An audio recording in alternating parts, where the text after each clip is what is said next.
காலையிலேயே கையெழுத்து போட்ட எடப்பாடி கதரும் செங்கோட்டையன். நண்பர்களே, அதிமுக தொண்டர்களாக இருந்தீங்க அப்படின்னா மறக்காம நம்ம சேனலை சப்ஸ்கிரைப் பண்ணிட்டு இந்த வீடியோக்கு ஒரு லைக் பண்ணிருங்க.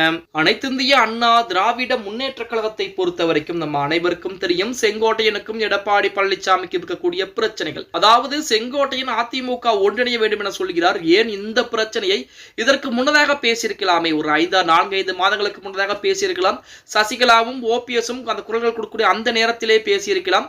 ஓபிஎஸ் உடைய மாவட்ட செயலாளர் எடப்பாடி பழனிசாமியுடைய காலிலே அப்படின்னு சொன்ன அந்த நேரத்தில் கூட செங்கோட்டையன் வாய் திறந்திருக்கலாம். அப்பெல்லாம் விட்டுவிட்டு இப்ப மறுபடியும் திடீரென நமது செங்கோட்டையன் போர்க்குடிகளை உயர்த்தி இருப்பது எடப்பாடி பழனிசாமிக்கும் அதிமுகவிலே மிகப்பெரிய அதிர்வுகளை ஏற்படுத்தியதெல்லாம் உண்மையாகத்தான் இருந்தது. அப்படி 10 நாட்கள் காலக்கெடுவை கொடுத்தார் செங்கோட்டையன். அந்த 10 நாட்களுக்குள்ளாகவே எடப்பாடி பழனிசாமி செங்கோட்டையனுடைய பதவிகளை பறித்தார் அப்படிங்கிற தகவல் நம்ம அனைவருக்கும் தெரியும். அது மட்டுமல்லாமல் கொங்கு மண்டலத்திலே ஈரோட்டை பொறுத்த வரைக்கும் செங்கோட்டையனுடைய ஆதரவுகள் என்பது அதிகமாக இருக்கிறது.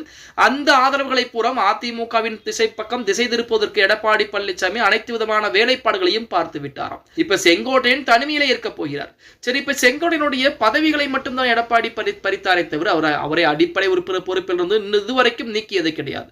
அதற்குத்தான் கையெழுத்து போட்டு விட்டார். காலையிலே கையெழுத்து போட்டு அதிர்ச்சி கொடுத்திருக்கிறார் எடப்பாடி பழனிசாமி அப்படிங்கிற மாதிரி செய்திகள் என்பது வெளியாகி கொண்டிருக்கிறது. தமிழகத்திலே 2026ஆம் ஆண்டு சட்டமன்றத்தில் இருக்கிற சூழலிலே அனைத்து அரசியல் கட்சிகளும் தீவிரமாக தேர்தல் பணியை செஞ்சுக்கிட்டு இருக்காங்க. அதே சமயம் கூட்டணி பற்றின பேச்சுவார்த்தையும் மும்முரமாக நடந்து கொண்டிருக்கிறது.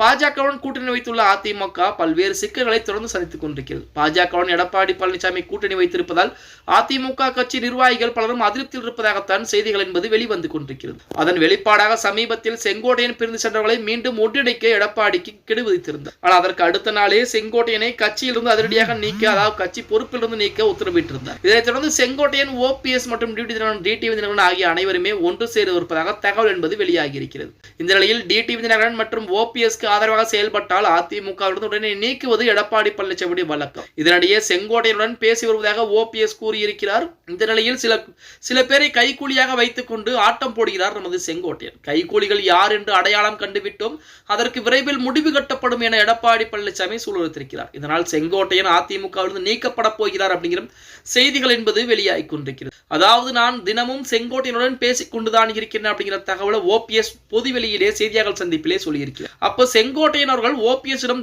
தினம் பேசிக் கொண்டுதான் இருக்கிறாரா? அதிமுகவிற்கு எதிராக இருக்கக்கூடியவர்களே, அதிமுகவிற்கு துரோகம் செய்தவர்களிடம் யார் பேசினாலும் அவர்கள் கட்சியுடைய அடிப்படை உறுப்பினர் பொறுப்பிலிருந்து நீக்கப்படுவார்கள் அப்படிங்கிற தகவல் நம்ம அனைவருக்குமே. அதன் அடிப்படையில் தான் நமது செங்கோட்டையன் அவர்களை மிக விரைவாகவே நீக்குவதற்கு கையெழுத்துக்களை கூட போடக்கூடிய சூழல் என்பது இருக்கிறது அப்படிங்கிற மாதிரி நமது எடப்பாடி பழனிசாமி தரப்பிலிருந்து தற்போது செய்திகள் என்பது வெளிவந்து கொண்டுதான் இருக்கிறது. பொறுத்திருந்து பார்க்கலாம். அதிமுக 2026 சட்டமன்ற தேர்தலிலே மாபெரும் வெற்றி வாய்ப்பை பதிவு செய்யுமா இல்லையா அப்படிங்கிறத. ஓகே கைஸ், வீடியோ பிடிச்சிருந்தா மறக்காம லைக் பண்ணிருங்க.